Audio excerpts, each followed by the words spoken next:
¿Qué tal, chicos? El día de hoy vamos a platicar de la fisiología del sistema autónomo.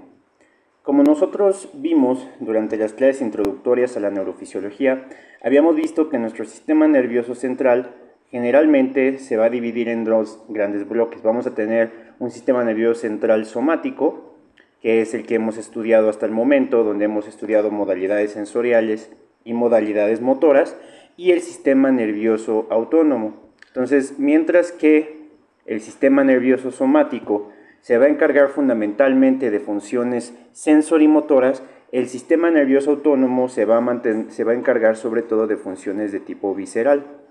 Entonces, el sistema nervioso autónomo y sus implicaciones biológicas son lo que van a favorecer el funcionamiento normal del organismo. Mientras que a nivel somático nosotros podemos tener algunos procesos inconscientes, por ejemplo, los reflejos estereotipados, en el caso de los reflejos espinales, o los reflejos motores que también subyacen, por ejemplo, a los generadores de la marcha. Vamos a tener que el sistema nervioso central en su división autónoma va a ser casi en su totalidad completamente inconsciente, ¿sale? El sistema nervioso autónomo va a tener tres grandes subdivisiones. La primera va a ser el sistema nervioso autónomo en su división simpática. Vamos a tener el sistema nervioso autónomo en su división parasimpática.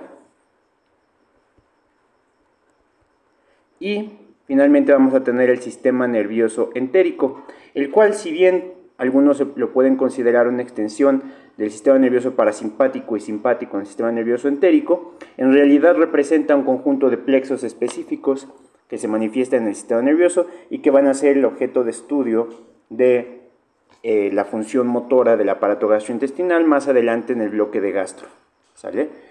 Cuando nosotros vemos cómo se organizan estos sistemas nerviosos, pues básicamente parten de una estructura general de manera global.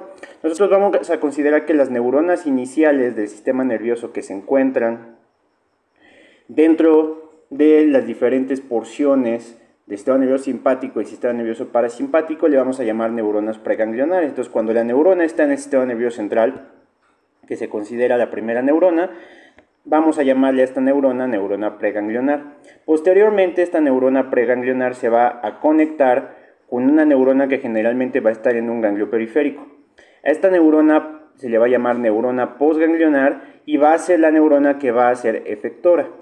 En casi todos los casos, esta primera sinapsis que se da entre la neurona preganglionar y la neurona postganglionar va a estar mediado tanto en el sistema nervioso autónomo simpático como en el parasimpático por acetilcolina. Entonces, esta primera sinapsis va a ser casi universalmente por acetilcolina, independientemente de si es sistema nervioso autónomo, simpático o parasimpático, ¿sale? Por el contrario, la neurona postganglionar efectora ya va a variar de acuerdo al neurotransmisor que utiliza, dependiendo de la división del sistema nervioso autónomo que se trate. Si estamos lidiando con el sistema nervioso autónomo en su división simpática, vamos a lidiar nosotros con epinefrina o adrenalina, y ahorita vamos a ver que esta se produce en un ganglio periférico específico, o norepinefrina o noradrenalina, ¿sale? Mientras que la división parasimpática va a lidiar con acetilcolina fundamentalmente. Aunque esto se considere lo canónico, vamos a ver que va a haber variaciones en el tipo de neurotransmisores que se van a ir dividiendo, ¿sale? Ahora, además de tener divisiones que van a ser funcionales, que vamos a ver en un momento, el sistema nervioso autónomo va a tener también divisiones anatómicas, ¿sale? Entonces, por ejemplo, el sistema nervioso autónomo en su división simpática va a tener su origen, sobre todo, en una columna que se va a llamar columna tóraco-lumbar, ¿sale? Mientras que el sistema nervioso parasimpático va a tener sus neuronas preganglionares, sobre todo en la porción craneal, que ahorita vamos a ver, y en la porción sacra, ¿sale? Entonces, esta subdivisión anatómica también permite identificar dónde vamos a encontrar nosotros los cuerpos neuronales preganglionares, de donde se van a originar las respuestas simpáticas y las respuestas parasimpáticas, que van a participar en la regulación de diferentes órganos y sistemas. Ahora, otra cosa importante es que el sistema nervioso central en su división somática, sobre todo va a generar sinapsis de tipo excitatorias. Entonces, casi todas las aferencias, independientemente de cuál sea su origen, van a ser excitatorias en su mayoría. Que ya haya interneuronas en específico, por ejemplo, en la médula espinal, y estas puedan modular diferentes funciones descendentes, no quiere decir que en su mayoría las sinapsis van a ser en el sistema nervioso somático de tipo excitatorio, ¿no? En cambio, en el sistema nervioso central autónomo, nosotros vamos a tener que esta dicotomía entre el sistema simpático y el sistema parasimpático va a ser mutuamente excluyente. Para casi todos los casos van a ser antagonistas, es decir, una respuesta simpática se va a oponer a una respuesta parasimpática. Vamos a ver que, como para toda regla, existen algunas excepciones específicas, ¿sale? Vamos a empezar visualizando algunas de las características de cómo se lleva a cabo la formación del sistema nervioso simpático. Entonces, nosotros habíamos comentado que los troncos simpáticos en particular provienen de la columna toracolumbar, ¿sale? Esta columna toracolumbar es la que va a dar origen a nuestros ganglios o a nuestros ganglios simpáticos preganglionares, ¿sale? A partir de aquí vamos a tener nosotros el origen de las fibras simpáticas. Estas fibras simpáticas generalmente van a mandar diferentes señales que van a surgir directamente desde la médula espinal. En el asta lateral de la médula espinal surgen estas neuronas preganglionares que van posteriormente a hacer sinapsis en específico en los troncos simpáticos, que van a ser la neurona de segundo orden. Entonces, la neurona de primer orden se encuentra en el asta lateral de la médula espinal, y la neurona de segunda orden se va a encontrar sobre todo en los ganglios que se van a encontrar en la columna toracolumbar, ¿sale? Posteriormente vamos a ver nosotros que estos ganglios simpáticos van a especializarse, van a hacer una sinapsis posterior hacia ganglios que se van a ir más especializados hacia los diferentes componentes. Por ejemplo, un ganglio celíaco que se va a ir más hacia el sistema gastrointestinal, un ganglio mesentérico superior que va a dar origen al plexo mesentérico superior, un ganglio aórtico renal que va a dar origen al ganglio aórtico renal izquierdo, un ganglio espermático, un ganglio mesentérico inferior, un ganglio aórtico y un plexo hipogástrico. Y todo esto nos va a ayudar a mantener un tono simpático que nos va a ayudar a modular las diferentes funciones, ¿sale? Por el contrario, nuestro sistema parasimpático, en su porción sacra, va a estar íntimamente relacionado con tres diferentes pares craneales. Entonces, nuestra división parasimpática en su porción craneal va a tener, por ejemplo, un núcleo parasimpático asociado al nervio oculomotor. Este ya lo habíamos visto y es el núcleo de Edinger-Westphal. Este núcleo de Edinger-Westphal, como habíamos comentado previamente, está involucrado en las respuestas de miosis al favorecer la inervación del músculo constrictor de la pupila, ¿sale? Otro nervio craneal que se encuentra particularmente en el tronco encefálico es el nervio facial. El nervio facial va a tener una aferencia directa con el núcleo salivar superior, y de hecho el núcleo salivar superior va a ser el que va a estar involucrado en favorecer la producción de saliva, ¿sale? Vamos a ver que los síndromes colinérgicos que se pueden presentar en pacientes que se exponen, por ejemplo, a pesticidas organofosforados, se va a observar una sobreproducción de saliva debido a esta relación específica que existe entre el sistema nervioso parasimpático y la producción de saliva. El nervio glosofaringeo también va a tener directamente un núcleo parasimpático asociado al núcleo salival inferior. Este núcleo salival inferior va a tener como tal una relación también con la producción de saliva, y ambos se van a relacionar posteriormente con un núcleo muy importante que vamos a estudiar con un poco más detalle, que es el núcleo del tracto solitario, ¿sale? Finalmente, el nervio vago va a tener un papel muy importante a través de dos estructuras: el núcleo motor dorsal del vago y el núcleo ambiguo. Estos dos van a integrar estímulos parasimpáticos que se van a ir sobre todo hacia vísceras y que van a favorecer la función de diferentes reacciones parasimpáticas que se puedan presentar. Como vamos a ver ahorita en el diagrama, también la porción sacra del sistema nervioso parasimpático va a ejercer una función importante en la regulación de diferentes estímulos, incluyendo, por ejemplo, la función de micción. Ahora, debido a que las funciones del sistema nervioso autónomo van a ser generalmente antagonistas, pues van a tener que ver con diferentes estructuras que se van a presentar. Entonces aquí tenemos un resumen. El sistema nervioso simpático preganglionar lo vamos a encontrar, sobre todo en la columna celular intermedio lateral de la médula espinal, que es el asta lateral que ya veíamos, que va a tener una extensión desde T1 hasta L3. Esta es la neurona preganglionar. Va a dar origen a fibras que están mielinizadas, y el neurotransmisor que va a hacer sinapsis entre la neurona simpática preganglionar y la neurona simpática postganglionar va a ser acetilcolina a través de receptores de tipo nicotínico, ¿sale?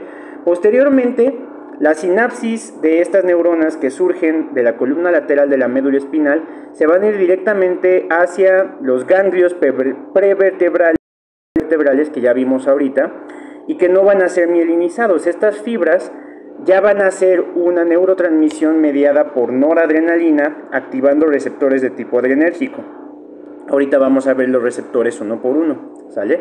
En cambio, la división parasimpática del sistema nervioso autónomo va a tener origen en el tronco encefálico, en especial en los núcleos que ahorita estudiamos, que están asociados a los pares craneales, y la médula espinal sacra en los segmentos S2 y S4.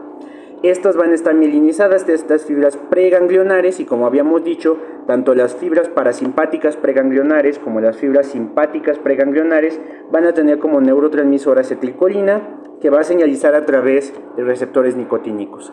Posteriormente vamos a ver que las neuronas parasimpáticas postganglionares, a diferencia de las simpáticas postganglionares, las parasimpáticas se van a encontrar ya directamente en el órgano diana, por lo cual las fibras parasimpáticas postganglionares van a tender a ser más cortas, y su respuesta va a estar dada casi universalmente por la acción de acetilcolina a través de receptores muscarínicos. Si nosotros recordamos, los receptores nicotínicos son receptores iónicos. Esto va a favorecer que la sinapsis que nosotros tengamos en las neuronas preganglionares hacia las postganglionares sea mucho más rápida, mientras que el muscarínico va a ser más lenta, y entonces las respuestas parasimpáticas postganglionares no van a ser tan aceleradas y van a poder tener una especificidad orgánica muchísimo más marcada.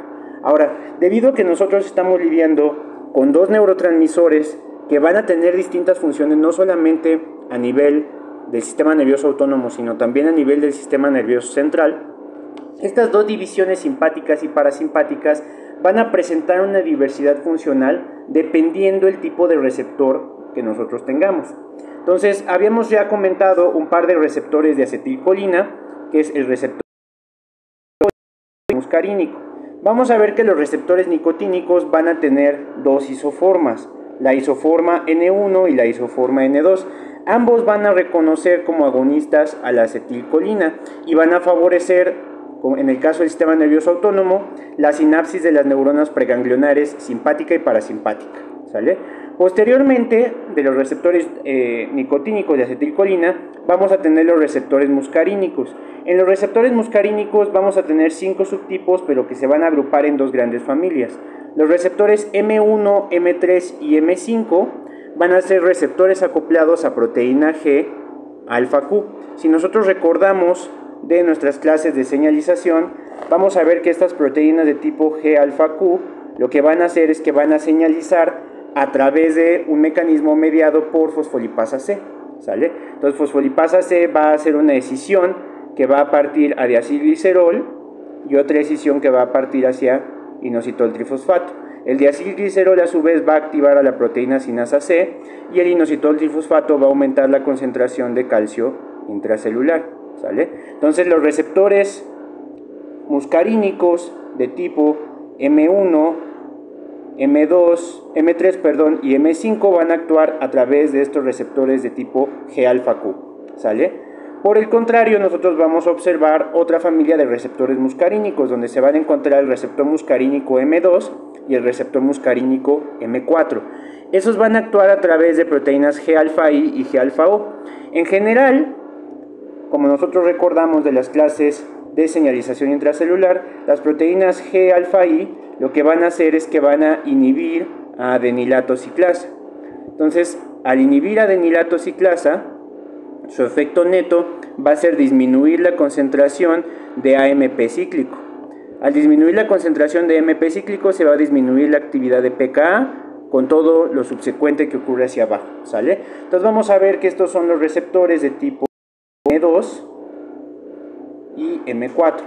Entonces vemos que dependiendo del receptor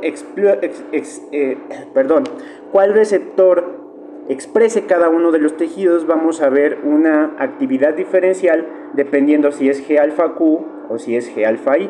Entonces la propia acetilcolina va a presentar diversidad de funciones dependiendo de cuál sea el receptor que exprese cada uno de sus tejidos, ¿sale? Esto es con respecto a la acetilcolina. Tenemos los receptores nicotínicos y tenemos los receptores muscarínicos. Con respecto a la noradrenalina tenemos dos familias, la familia de los receptores alfa y la familia de los receptores beta. Vamos a ver nosotros que los receptores alfa van a tener dos subfamilias, el alfa-1 adrenérgico y el alfa-2 adrenérgico. Ahora, los receptores alfa por lo general van a tener preferencia para ser activados por la noradrenalina, mientras que los receptores beta van a tener preferencia para ser activados por la adrenalina.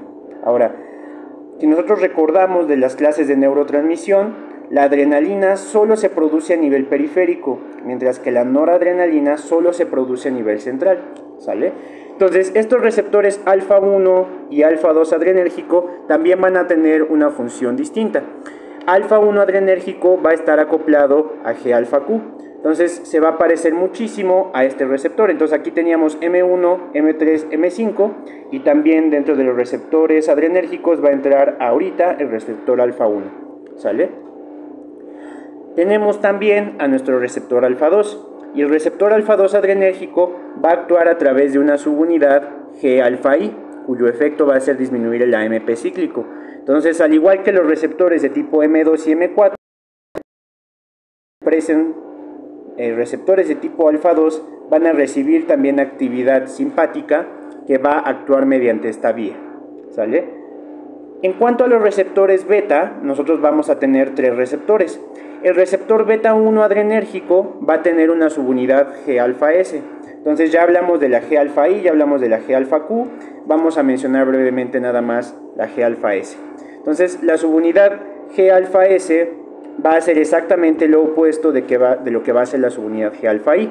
Va a activar adenilato ciclasa y al activar adenilato ciclasa, eso va a ocasionar un aumento en la concentración de AMP cíclico intracelular, ¿sale? Y este aumento en la concentración de AMP cíclico intracelular va a aumentar la actividad de la proteincinasa A. Ahora, este receptor de tipo beta-1 sobre todo lo vamos a ver expresado en el corazón, mientras que este receptor alfa-1 lo vamos a ver sobre todo expresado en los vasos, ¿sale? Entonces déjenme hacer aquí una anotación. El receptor alfa-1 adrenérgico se expresa sobre todo en vasos sanguíneos.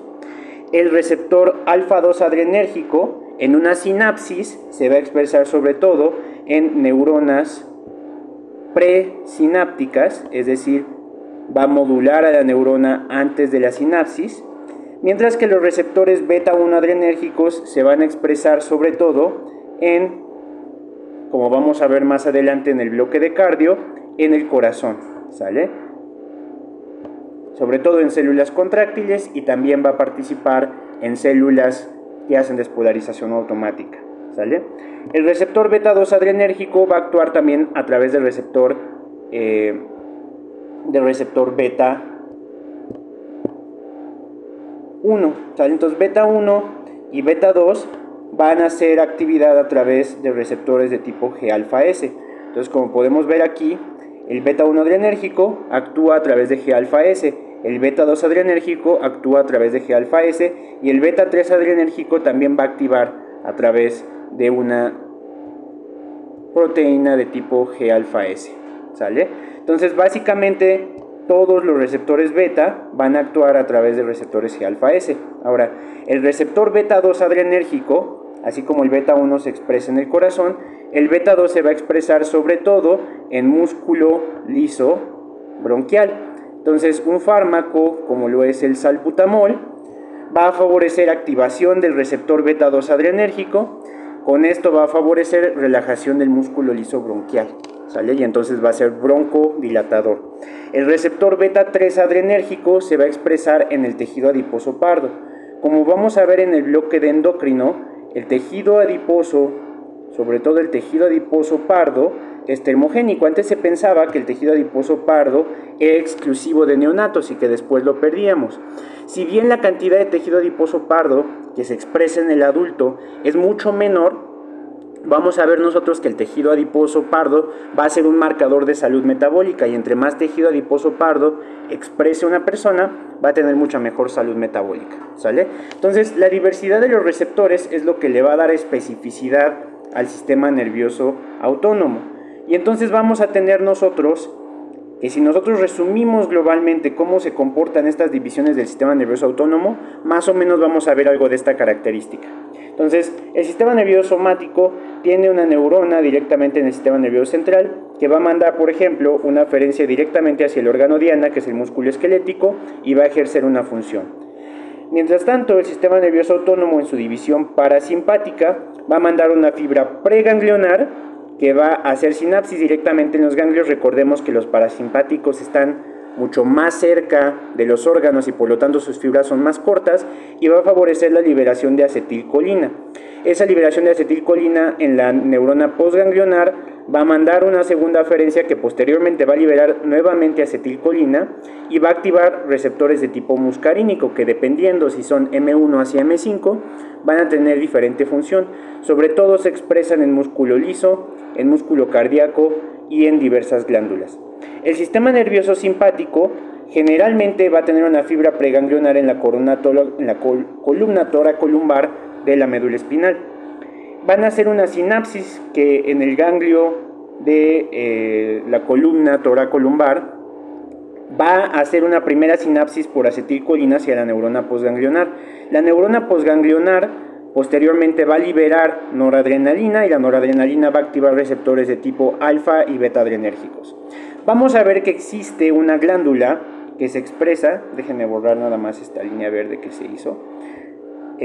Vamos a tener una glándula que se va a presentar en el polo superior de los riñones, que se va a llamar la glándula suprarrenal. Y en la glándula suprarrenal va a contener una corteza suprarrenal y una médula suprarrenal. La médula suprarrenal va a contener células cromafines. Y cuando las fibras simpáticas preganglionares hacen sinapsis directa sobre la médula suprarrenal, estas células cromafines van a liberar ahora sí adrenalina. Entonces, la adrenalina, a diferencia de la noradrenalina, se produce en la glándula suprarrenal, en específico en la médula suprarrenal. De hecho, se considera que la médula suprarrenal es un ganglio simpático modificado, el cual va a favorecer la producción específica de adrenalina, la cual va a activar receptores alfa y beta.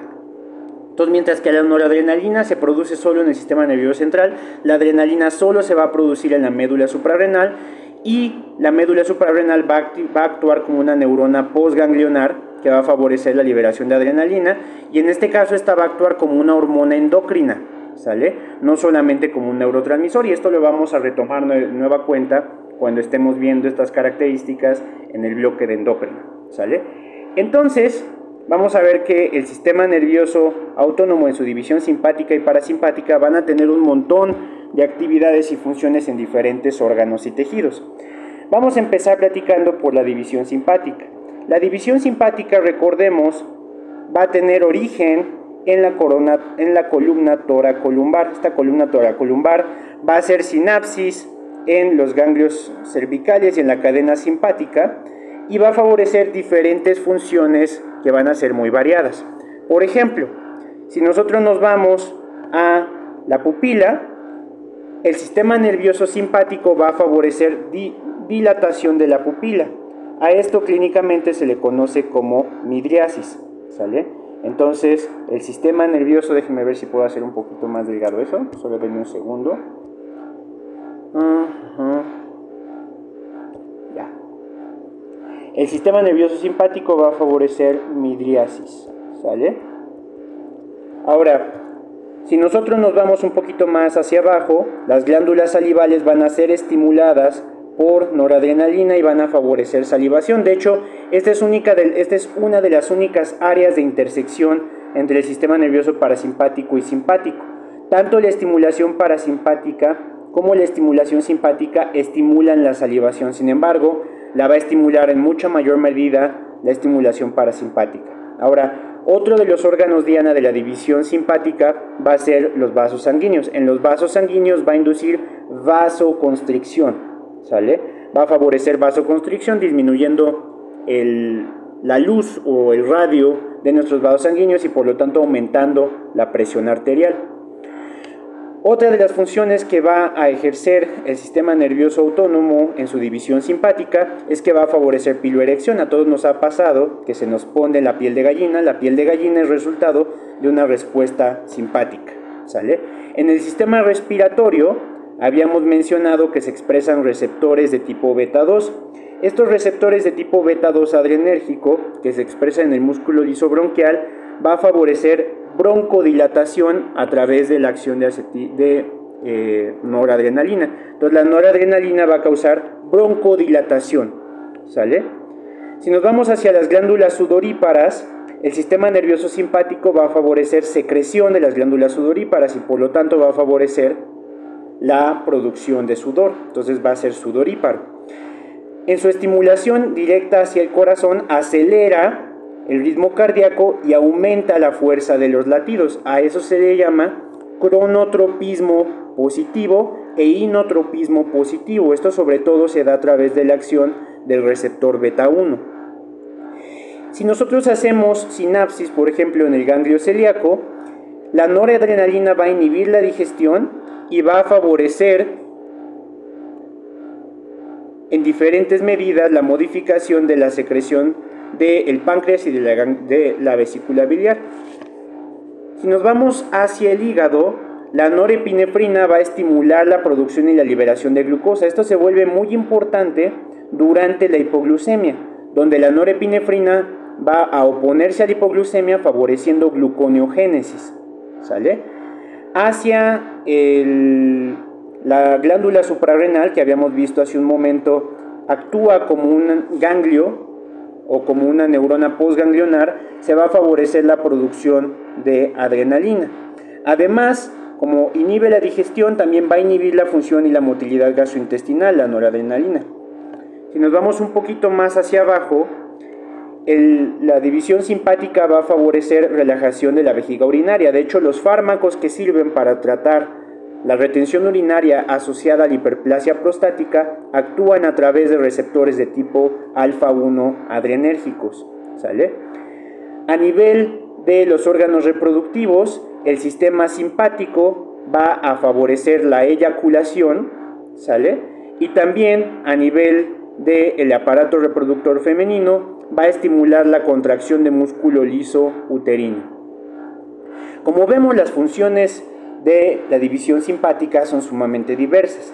Para la parasimpática, en su mayoría son exactamente opuestas. Mientras que la división simpática causa midriasis, la división parasimpática constriñe la pupila, lo cual clínicamente se conoce como miosis, ¿sale? A nivel de la salivación, quedamos que era de los únicos puntos de intersección. Tanto la división simpática como la parasimpática estimula la salivación. Además, el sistema nervioso parasimpático va a favorecer la secreción de lágrimas, ¿sale? Si nos vamos un poquito más hacia abajo en las vías respiratorias, mientras que la adrenalina y la noradrenalina favorecen broncodilatación, el sistema nervioso parasimpático causa broncoconstricción. Entonces vamos a ver que la activación de receptores muscarínicos va a estar ampliamente relacionado, por ejemplo, al desarrollo de asma y al desarrollo de crisis asmáticas. A nivel del corazón, el sistema nervioso parasimpático hace lo opuesto que el simpático. El simpático acelera y fortalece el latido cardíaco, mientras que el parasimpático ralentiza el latido cardíaco y por lo tanto ejerce efectos cronotrópico negativo, que significa que disminuye la frecuencia cardíaca, e inotrópico negativo, que significa que disminuye la fuerza con la que late el corazón. A nivel del aparato gastrointestinal, mientras que la noradrenalina es inhibitorio de la función gastrointestinal, La acetilcolina estimula la digestión y estimula la motilidad gastrointestinal. Además, va a estimular la liberación de bilis desde la vesícula biliar y va a favorecer una función y motilidad gastrointestinal adecuada. La porción sacra del sistema nervioso parasimpático va a participar en diferentes funciones. Por ejemplo, va a favorecer la contracción de la vejiga urinaria y por lo tanto va a tener un papel muy importante en la iniciación del reflejo de micción. Por otro lado, va a relajar este mismo esfínter urinario y va a favorecer que la micción pueda ejecutarse. A nivel de los órganos reproductivos masculinos, va a favorecer la erección del pene, y a nivel de los órganos reproductivos femeninos va a favorecer ingurgitación de los órganos sexuales, además de secreciones en mujeres. ¿Sale? Como vemos, las funciones del sistema nervioso autónomo son sumamente diversas y se van a presentar en casi todos los órganos y tejidos. Algo muy relevante es que todas estas son funciones completamente inconscientes. A pesar de que algunas pueden estar moduladas por estado de ánimo, por ejemplo, la respuesta de huida se caracteriza por una respuesta simpática marcada, en la cual hay midriasis, hay sudoración, hay piloerección, como queremos huir, aumenta la ventilación hacia los pulmones, hay broncodilatación, como necesitamos más sangre hacia las extremidades, hay un mayor latido cardíaco, mayor frecuencia cardíaca con mayor fuerza, y queremos mantener una cantidad adecuada de glucosa, entonces estimulamos la gluconeogénesis.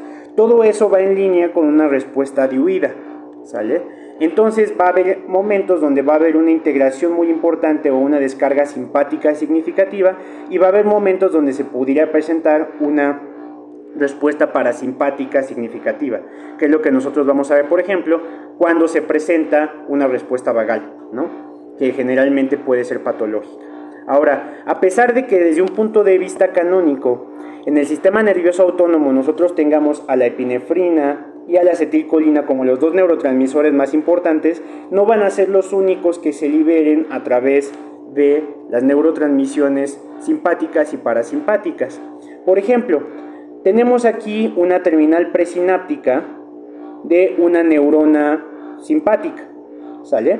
Entonces aquí vamos a tener que la neurona simpática normalmente va a liberar noradrenalina, pero también puede liberar algunas otras sustancias. En este caso, esta neurona simpática está liberando ATP y también está liberando algo que se llama neuropéptido Y. El ATP, a pesar de que sabemos que es un sustrato energético para diversas reacciones metabólicas, también puede funcionar como el ligando de algunos canales. Por ejemplo, el receptor P2X de ATP puede favorecer despolarización de células de músculo liso.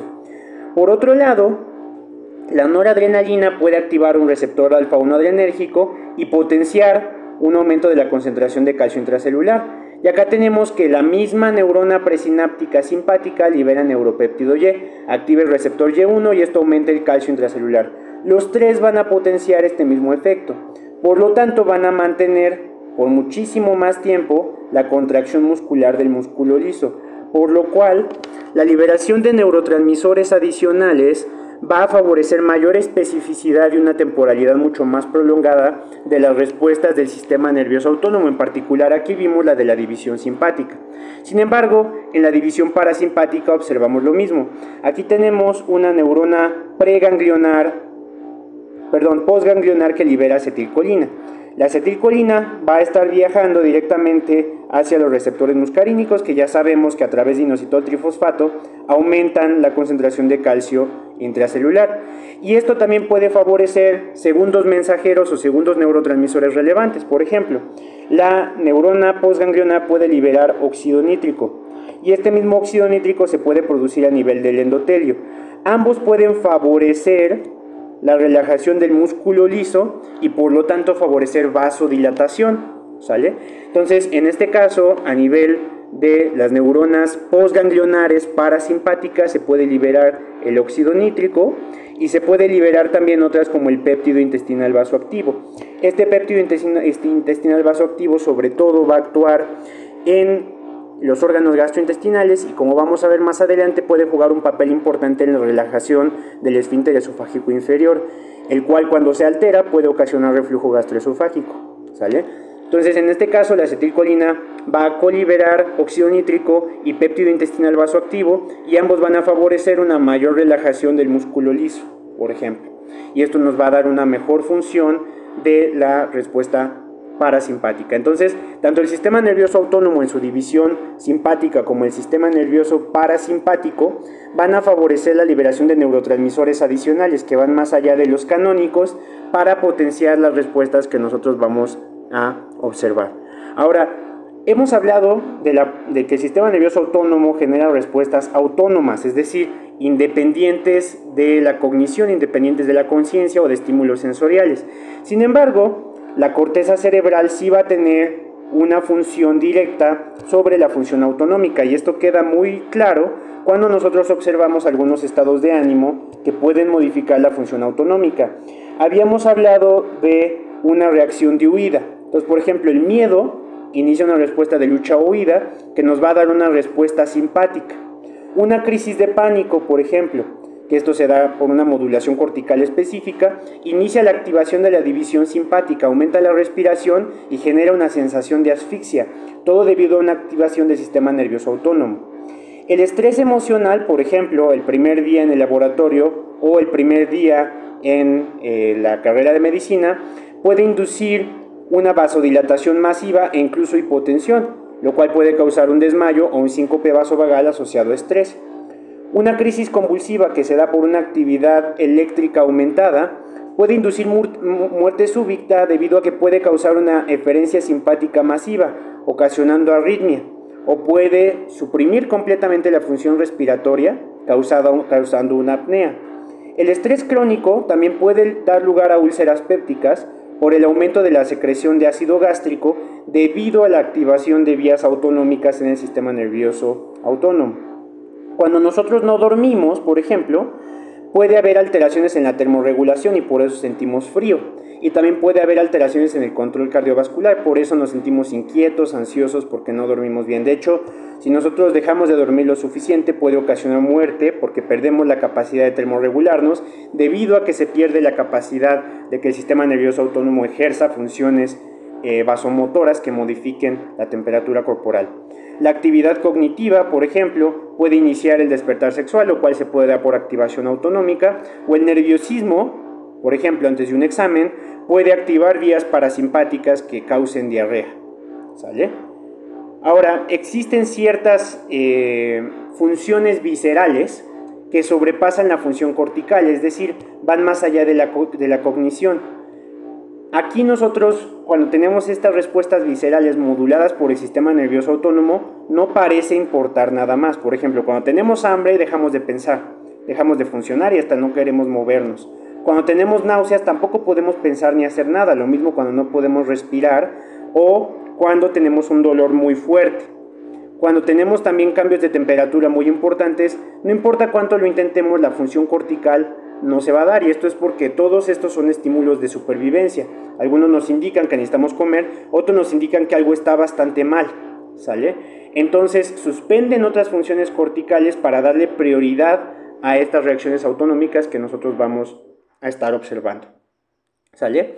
Ahora, debido a esta interacción que puede existir entre los centros superiores y el sistema nervioso autónomo, vamos a observar que va a existir una interconexión muy marcada entre las diferentes divisiones del sistema nervioso autónomo y los centros superiores. Por ejemplo, el hipotálamo va a ser un centro regulador importante de la función autonómica. De hecho, el propio hipotálamo puede desencadenar respuestas de forma descendente hacia la función parasimpática, por ejemplo, o hacia la función simpática.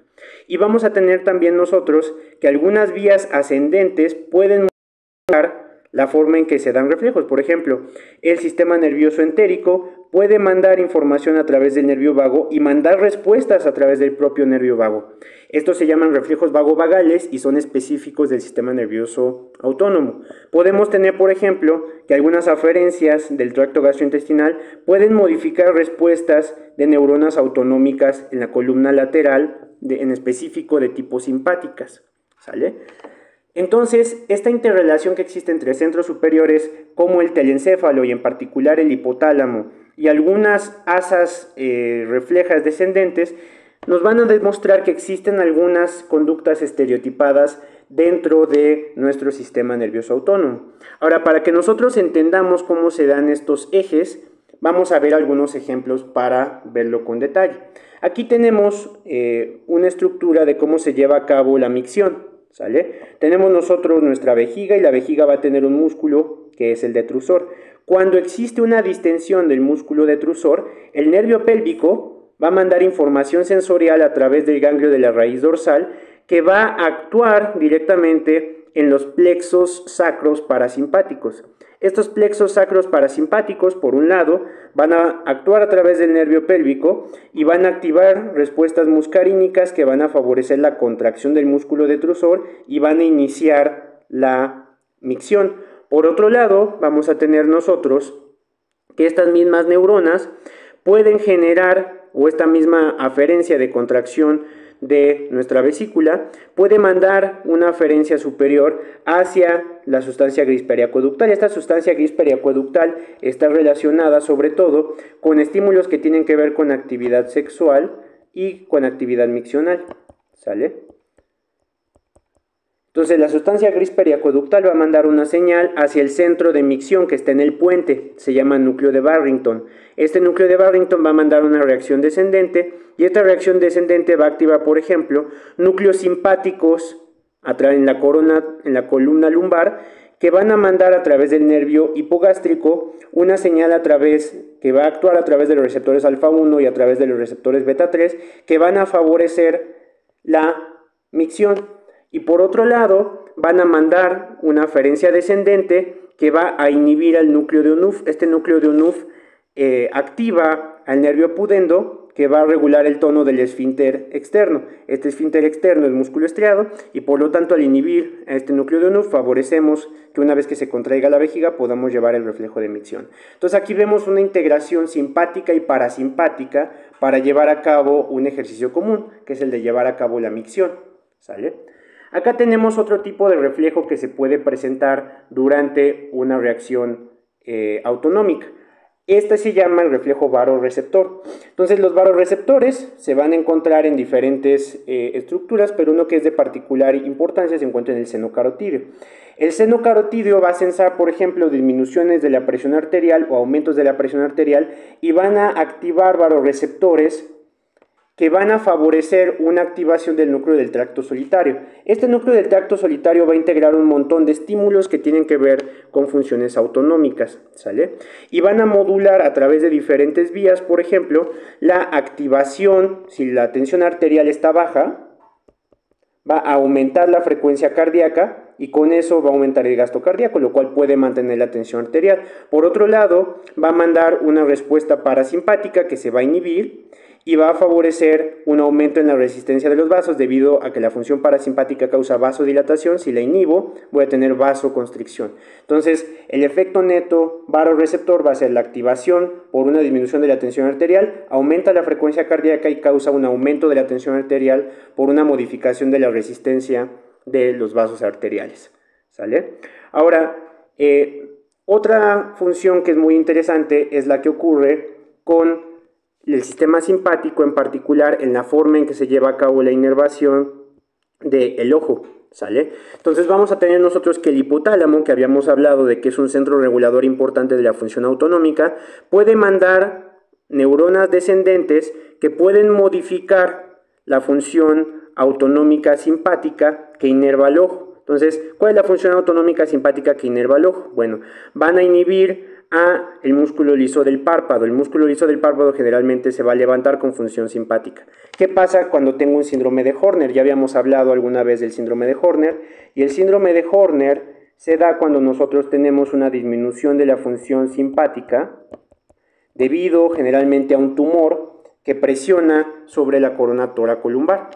Entonces vamos a tener disminución de la función simpática ocasionando ptosis palpebral, vamos a tener que se pierde la capacidad de dilatar la pupila por la noradrenalina. Entonces, como no dilatamos la pupila, la contraemos, esto causa miosis, y las glándulas sudoríparas, que normalmente van a favorecer la producción de sudor con la respuesta simpática, van a tener anhidrosis. Entonces, el síndrome de Horner es ptosis palpebral, miosis y anhidrosis, y esto generalmente se da en un lado de la cara y es una respuesta que se da al bloqueo de la función simpática. Ahora, debido a que el hipotálamo tiene un papel bien relevante en la regulación del sistema nervioso autónomo, tenemos que estudiar algunas respuestas hipotalámicas específicas para poder integrar cuáles son las funciones globales que tiene el hipotálamo. Entonces, el hipotálamo es un centro integrador que va a favorecer la integración de diferentes estímulos que van a ir desde estímulos conductuales, estímulos autonómicos y neuroendocrinos, y van a tener 6 funciones vitales importantes.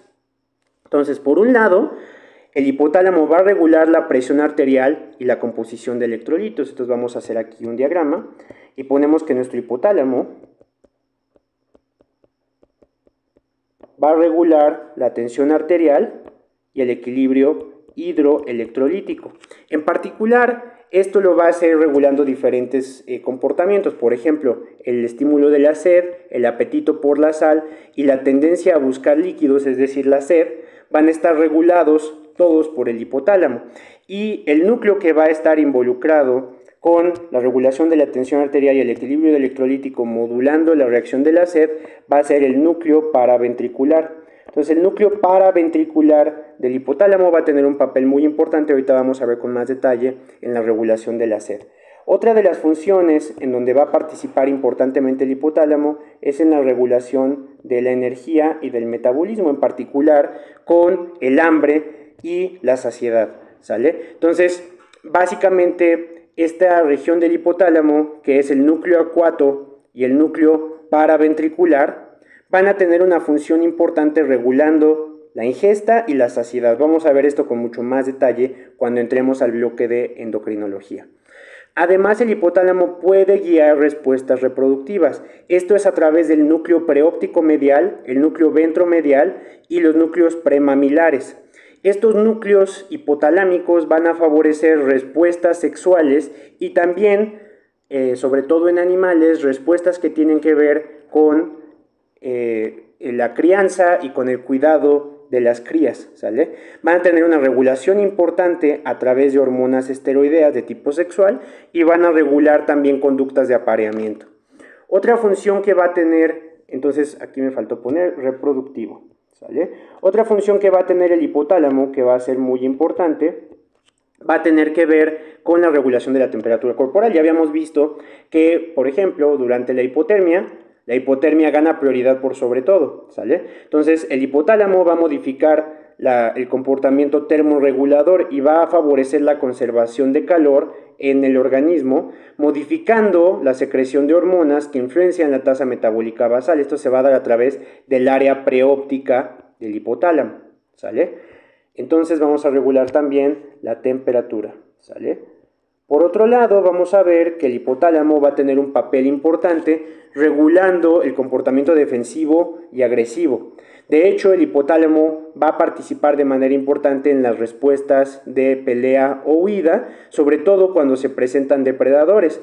Esto se va a dar también en una interrelación específica con la amígdala, que va a generar una aferencia directa hacia el hipotálamo e iniciar el ciclo de respuesta. Y como vamos a ver una clase más adelante, va a también modular los ciclos de sueño-vigilia, participando en la regulación de los ciclos circadianos a través de diferentes áreas hipotalámicas que incluyen el núcleo supraquiasmático y el núcleo tuberomamilar, ¿sale? Entonces va a regular también respuestas defensivas